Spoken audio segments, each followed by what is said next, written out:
Hi, welcome back again to Digging for Truth, sponsored by the Associates for Biblical Research. Many of you know that watch the program that we deal with the world of archaeology, digging into the past to show how archaeology shows the reliability of the Bible. There's other digging that also goes on in the past, not in archaeology, but in the world of the animal kingdom, and particularly these mysterious animals we know as dinosaurs. People often ask, how are dinosaurs related to the Bible? Do dinosaurs disprove the biblical accounts? To help us answer this question today and to talk about some cutting-edge scientific research as it relates to dinosaurs is Dr. Kevin Anderson from the Creation Research Center in Arizona. Dr. Anderson has a PhD in microbiology and is doing currently research on dinosaur fossils, and has joined us today to help us answer and explore this question about these amazing animals that we call dinosaurs. Dr. Anderson, welcome to the show. It's great to have you on. Well, thank you for having me. Well, we're glad that you're here, and thank you for joining us all the way from Arizona. Let's begin by introducing you to the audience a little bit. Tell us a little bit about what you do and who you are. You're with the Creation Research Society.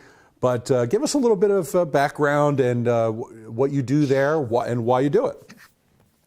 Well, the Creation Research Society is a society of biblical creationists. It was founded in 1963, and its primary purpose is to do research and publish supporting the inerrancy of Scripture from the very first verse, that the Bible, the creation account in Genesis, is both historically and scientifically accurate.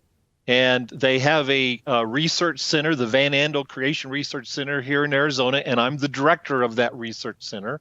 And we are scientists. That's what we do. We do the research. We get in and we throw out the challenges and we investigate. And so what I'm doing right now, of course, is research actually in laboratory dealing with dinosaurs. And so this is all part of the overall structure, overall focus of the Creation Research Society is to conduct this type of research. That's excellent. That's excellent. I became familiar with your organization the early days after I became a Christian over 20 years ago, and I was just, enthralled with it.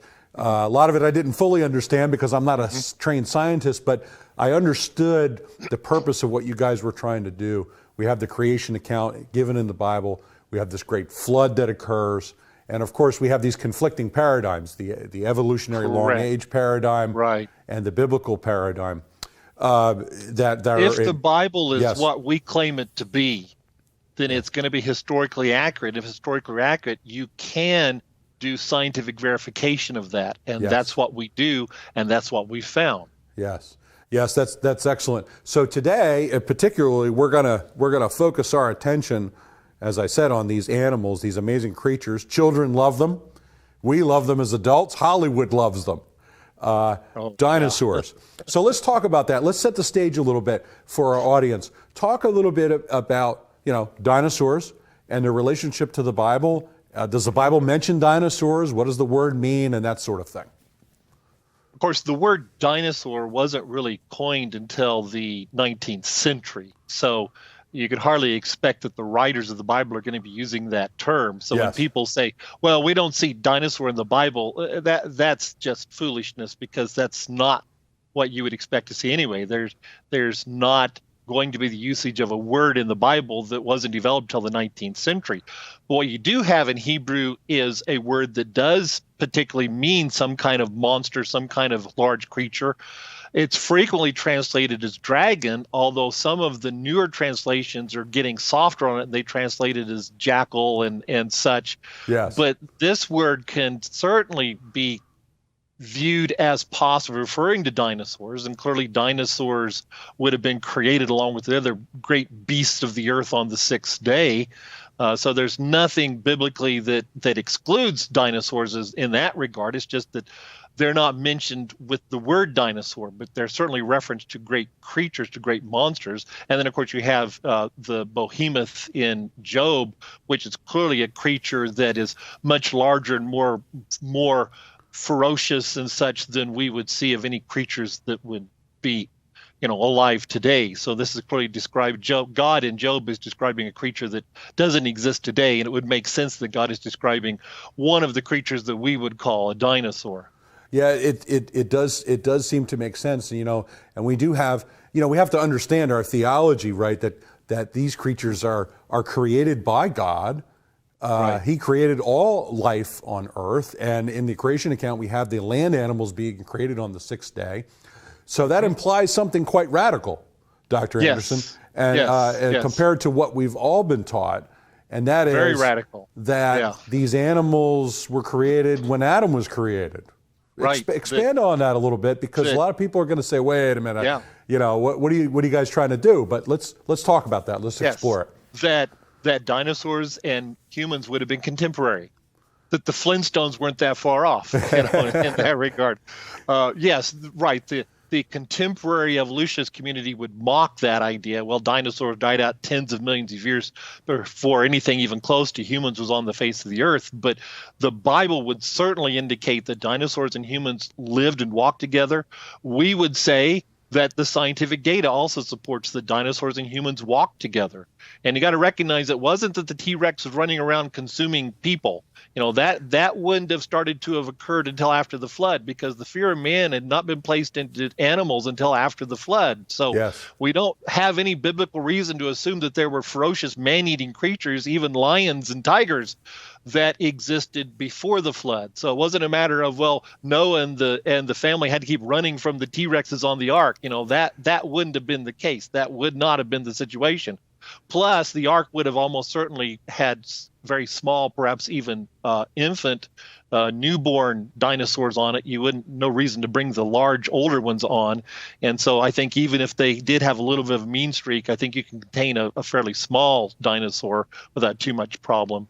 So those are just caricatures that are thrown out to try to mock the Bible, but they're not either logical or consistent with Scripture or science. Yeah, again, we are proposing something that a lot of people probably haven't heard before, but we think that it can be defended and it makes sense, and it can absolutely be defended. Yes. And it's consistent with Scripture. We would say also, dinosaurs did die out, many of them in a great catastrophe, but it wasn't a meteorite impact or something like that. We believe that they died out in the flood.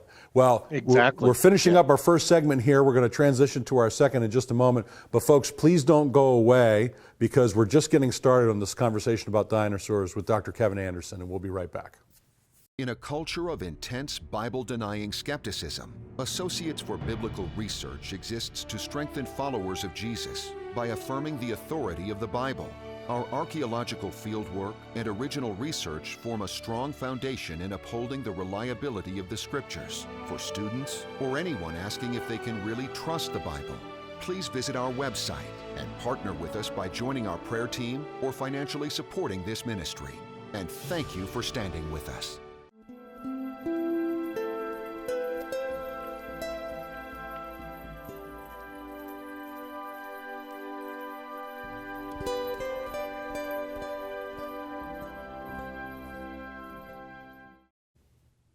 Hi, welcome back to Digging for Truth. I'm your co-host, Henry Smith. Today I'm joined by Dr. Kevin Anderson from the Creation Research Society, and we're talking about dinosaurs in the Bible. In our first segment, we kind of set the stage a little bit about God being the creator of these animals and proposing a different paradigm of history. Now, before you might be watching this show, you might begin to reject that idea. I want to ask you to hold on and help us stay with us. And let us explore with you the evidence that Dr. Anderson is going to talk about today related to dinosaurs and how it actually fits into a more recent creation paradigm that the Bible presents. Dr. Anderson, let's jump right into the particulars of this research you're doing. So let's set the stage with that.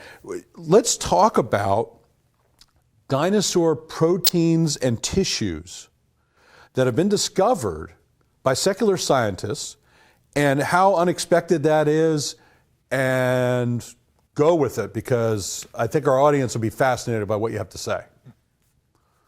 For the past several decades, in fact, I think we can find studies going back even into at least the 60s, if not the 50s, there's been some tantalizing suggestion that there may still be pieces of proteins left in dinosaur fossils. And of course, that was immediately rejected, like, oh, that'd be impossible, because nobody would believe that a protein, a biological molecule like a protein, could begin to survive for tens of millions of years. See, the youngest dinosaur fossil is supposed to be, 65 plus million years of age. Right. Most of them even older than that. But in 2005, then a very extensive study was done and published, and this research was led by a researcher named Mary Schweitzer, who's become very popular in this area now. Yes. And she published a paper, her team published a paper where they were suggesting that indeed they had found pieces of some dinosaur proteins and some cells still in the dinosaur bone. And they followed it up very quickly with an even more intensive study in 2007, and an even more intensive study in 2009, and an even more intensive study here in the last few years. It has now come, and other labs have now started doing as well. We've done our own discoveries as well. So we now have a number of different labs reporting the detection of dinosaur proteins and tissue and biological material in the fossils. And so for the most part now, it's being recognized that this would appear to be authentic. But obviously the problem that the evolutionist community has now is, okay, how in the world can we explain that this biological material has somehow survived these tens of millions of years? I mean, we have biological material being found in fossils that are 100, 180, almost 200 million years. And in fact, there's some tantalizing evidence of some biological material in Cambrian fossils that date back, over 450 million years. So it seems that it's all across the geologic column. It's not just one particular area. It's not just one particular set of fossils. Well, that's very fascinating, because, okay, so obviously you want to explore this scientifically, which you've of course done, and they're trying to do, and there's a conflict here about this long age paradigm. Instinctively, though, as a layman, I got to tell you, I read about this stuff years ago, and I said, how could this material last for so long? So one of the things that you guys have done to explore that very question is you started what you call the iDino project. Correct. Let's Yes. build on what you just shared about your iDino project, what you're doing with that, and just share with the audience the importance of that project. Go ahead. Yeah, the Creation Research Society started its iDino project, stands for Investigation of Dinosaur Intact Natural Osteotissue. Nice mouthful. Yes. But that's why we call it iDino, to give it kind of a catchy name so people could remember that. And the whole purpose of iDino was that we had the technology, we had the expertise as creationists, that we knew we could do this research also, and we didn't want the evolutionists to be solely setting the tone and direction of the research. Not that there hasn't been some good research done. We certainly applaud Mary Schweitzer and her group for doing some very, very good work over the years. Yes. But we were just very concerned that there may also be some research that they would not want to do, because it would be definitely difficult as an evolutionist to publish. In fact, Mary Schweitzer even mentions how difficult it was to publish the first paper. She talks about vacillating for a long time before publishing, because she knew this is going to be a challenge to the evolutionary time frame. Yeah. That you've got dinosaurs they're claiming are, over 65 million years old. Fossils they're claiming are over 65 million years old. And the idea there's biological material, see, that's inconsistent with everything we know about biochemistry, which it still is inconsistent with everything we know about biochemistry. So it is a problem for them. And the evolutionists have been spending, the last several years trying to explain how would this material have lasted so long.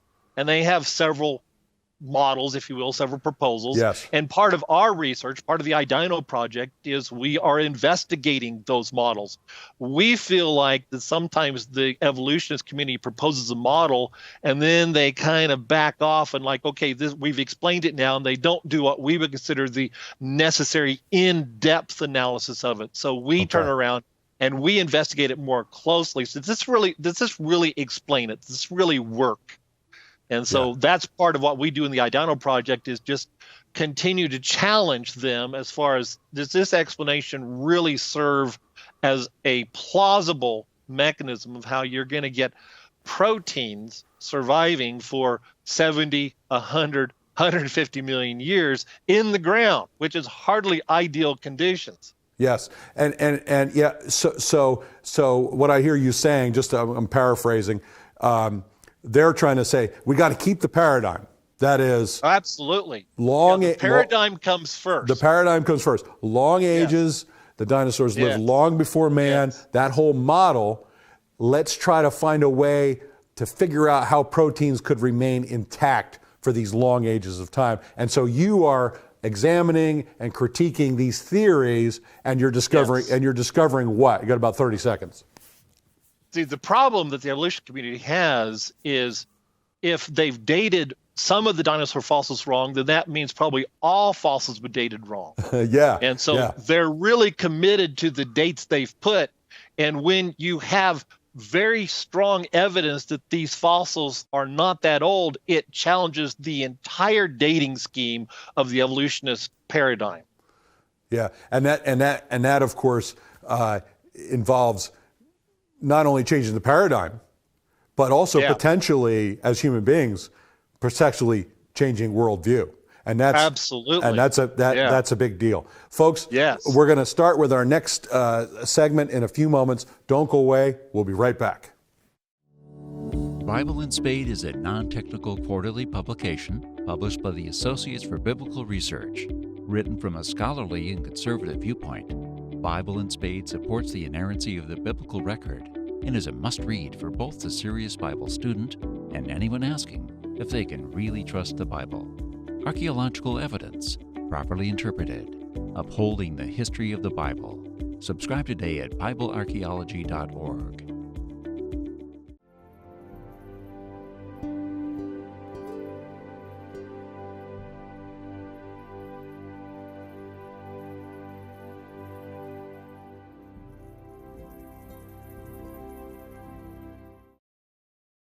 Hi, welcome back to Digging for Truth, where we dig into the world of archaeology and the Bible. Today we're digging into something different, the issue of dinosaurs and fossils that have been found in the ground. To explore this question and talk about what's been discovered in these dinosaur bones and fossils is Dr. Kevin Anderson of the Creation Research Society. Dr. Anderson, welcome back to this segment. We were talking, building on your iDino project in our last segment and talking about the challenge for the evolutionary community. But I'd like you to explore a little bit with more specifics about, well, what are you guys doing in your project? You're looking at some of the theories that the evolutionists are putting forth, but what are some of the other things that you're doing? Because the evolutionist community is trying to put together mechanisms that would explain how this biological material, particularly fragments of proteins, could survive for all these tens of millions of years, one of the major focuses at the moment of the iDino project is then to look at what they're proposing. For example, one of the proposals has been that the iron in the bloodstream of the dinosaur, the red blood cells would contain iron, of course, in the hemoglobin. Iron chemically is a catalyst. It can catalyze a lot of reactions. And they're saying, well, the iron in the bloodstream could have catalyzed reactions that we would call cross-links. In other words, just make the protein just tie itself up into knots. Okay. Which, of course, would make it not functional as a protein, but the animal's already dead, so that's not the important thing. The important thing is by tying it up into knots, the suggestion is that makes it more resistant to degradation, which is true. It does. But does it make it resistant for 60 plus million years of degradation? Yes. And so that's been one of the very, very popular models the last few years, is what I call the iron model. And so some of the work we have done has been challenging the idea that this kind of cross-linking can be that type of preserving mechanism. See, one of the contradictions is that if you're going to cross-link this biological material, then it's not going to be stretchy. cross-linking actually reduces flexibility, and yet the biological material we're pulling out is very stretchable, very flexible. The Creation Research Society publishes a video called Echoes of the Jurassic. Yes. And if people watch that video, they will see video of us pulling pieces of soft material from dinosaur fossils. Now, if that soft material was heavily cross-linked to preserve it, it wouldn't be very stretchy. It would be stiff. So exactly. Yeah. Exactly. So they're kind of contradicting themselves. They're trying to use a mechanism that they hope would explain the preservation of the protein, but it doesn't explain the preservation of the flexible, stretchable, soft tissue. Yeah. So that's the Okay. problem they have, is when you propose a mechanism, it often contradicts other situations. So Yeah, so it can't account for the data. So in one way, No. they're saying, No. if I hear you right too, I'm going to reiterate for the audience. You correct me if I'm wrong. There is mechanisms that preserve protein. There's a sort of a way to say a protein can last this long under certain conditions. It could last longer under these conditions. But there's no way to extrapolate it to the eons of time that are required. Correct. And that is the Yes. continued challenge that they have. Is Yes. that right? Is that right? Am I explaining that correctly? that is correct. Yes, you have conditions that could explain tissue being able to survive for quite a few thousand years. Yes. Maybe even hundreds of thousand years under the right conditions. But there's no biochemical mechanism known to man that would preserve this material for tens of millions of years. And to get a little more specific, the main protein they're detecting is a protein called collagen. Yes. Collagen is the most common protein in any animal or human body, or any vertebrate human body. But they've also found fragments of other proteins, actin, myosin, tubulin. Now, these proteins are not near as resistant to degradation as collagen is. See, collagen's fairly resistant to degradation, but these other proteins, they're not near as resistant. So any mechanism you propose to preserve collagen doesn't necessarily fit the other proteins. So again, as we just mentioned, they propose a mechanism to try to explain something, but it doesn't explain everything. And in fact, sometimes it contradicts other discoveries. So when you're trying to propose something that doesn't exist, and that is a mechanism to explain preservation of biological material for tens of millions of years, that's what's going to happen. You're going to find that nothing's going to work because it just simply doesn't exist. Yeah, it can't explain all of the data. You know, we do this in archaeology too. You know, you have a paradigm, or you have a working hypothesis, if you want to say it that way, and you have to explain the data within that. And if it begins to contradict it, typically what you do, if given enough time, if you have enough problems, you start to throw out the paradigm. But our evolutionary friends, and even in the Christian community, you know, we have brethren who believe the Bible. They proclaim Jesus, but they believe the Bible teaches long ages. And of course, we would disagree with that. That's also a challenge within the church as well. Maybe you could talk about that. We got about another minute and a half or so. So maybe expand on that. I think maybe that's important to wrap up with. I think, again, a lot of people, they're listening to the scientific community and they're assuming that the scientific community, first off, is always correct. Yeah. They're assuming the scientific community is always going to be cold and objective and such, and none of that is true. The scientific community can make some very wonderful discoveries, but when the scientific community starts getting into worldview areas, see, then science doesn't do as well. And the paradigm can rule just as strongly in science as it can in anything. And when the paradigm is right now evolution, then that's what has to fit. And it doesn't make any difference what the data is. It's got to fit through the lens of evolution. And so right now, a lot of Christians are listening and assuming the scientific community must be correct. Therefore, somehow the Bible has to bend to all of that. Which, of course, then we're not really believing that the Bible is the authoritative word of God. We're saying that science is the authoritative word of God. Yeah. But science is a man-made venture. It is successful, but it's also fallible. And we've got to recognize that when people say, well, science says, well, that's not true. Science doesn't say anything. Science is simply a tool. Yeah, humans say. Yeah, yes, and humans do a lot of saying they probably shouldn't say too. So yeah, that's right. Dr. Anderson, thank you for being with us for this part one of this important episode. We're going to have you back for part two. We're going to build upon what we've talked about, and we're going to continue to show people the exciting research you're doing and how dinosaurs don't contradict the Bible, but the evidence actually is consistent with us. Folks, thank you for joining us today, and come back again to watch part two about dinosaurs and the Bible.